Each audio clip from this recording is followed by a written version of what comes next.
After arguably their worst loss of the season the day after Thanksgiving in Portland, the Sacramento Kings were in need of a change-up. So finally, head coach Mike Brown made a move that's been years in the making tonight versus the San Antonio Spurs. In year 3 with the team, Malik Monk made his first start for the Sacramento Kings, and it happened inside the Golden One Center this evening.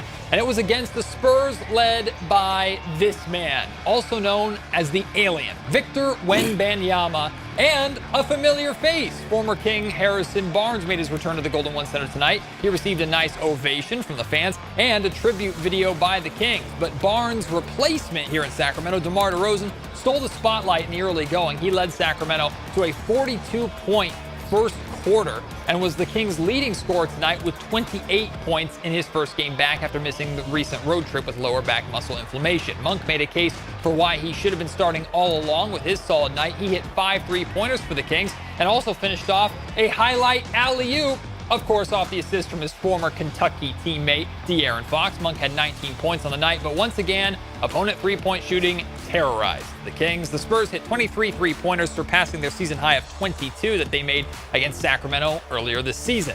Meanwhile, that man, Victor Wembanyama, was an absolute problem for the Kings. He led the Spurs all the way back from down 17 with his monster 34-point, 14-rebound, and 11-assist triple-double, not to mention 3 blocks. The Kings suffer another heartbreaking defeat at home. They fall to 9-12 on the season. Final score 127-125. The Kings will have Monday off before facing the Houston Rockets in their final NBA Cup tournament game. The problem is the Kings have already been officially eliminated from that competition, Kevin. Well, that Victor Wembanyama guy is an alien indeed. He's crazy. Now, Matt, I'm no rocket science, but if you give up 23 three-pointers to an opposing team, if you're not good at crashing the boards per se, and if you allow Victor and some of these other guys, especially if you struggle at putting teams away in the fourth quarter, to me that doesn't seem like a recipe for winning basketball. Terrible performance from the Kings tonight. Matt, is it time to push the panic button? I think so, and here's the thing. Look, the Kings have played worse than this so far this season, but Kev, this was the most deflating loss of the season for me, and I'll tell you why. The Sacramento Kings dominated the Spurs in so many different areas. 52 to 28 points in the paint, 18 to 7 second chance points, 24 to 4 fast break points, 51 to 38 rebounds, and they scored 25 points off of 16 Spurs turnovers while only turning the ball over 10 times themselves. These are all areas of hyper focus from Mike Brown and the Kings this past offseason and during the preseason and during training camp. Usually if you have these stats in your favor, you're winning the game, and you're winning the game comfortably, especially by the margins that we saw in this game.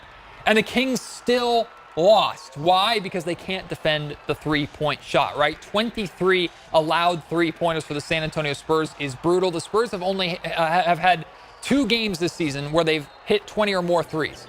Both of them are against the Kings. All other teams, they've not hit that many, right? This is an issue with Sacramento, and it doesn't matter how good they are in so many different areas. If they can't defend the three, 3 is more than 2, they're going to catch up, they're going to stay close, and then they ended up closing out and winning this game at the Golden One Center. Well, one of the things that really hurt the Kings last year was their perimeter defense. And that was one of the things that you're like, okay, that's a focus. Maybe something that the Kings focus on this particular year. And the amount of three-pointers, not just to the Spurs that we've seen this year, but to other teams where teams just come in and shoot the lights out of the Sacramento Kings. Obviously, it is an issue. Like you said, 3 is more than 2. Hopefully, it's something they will address.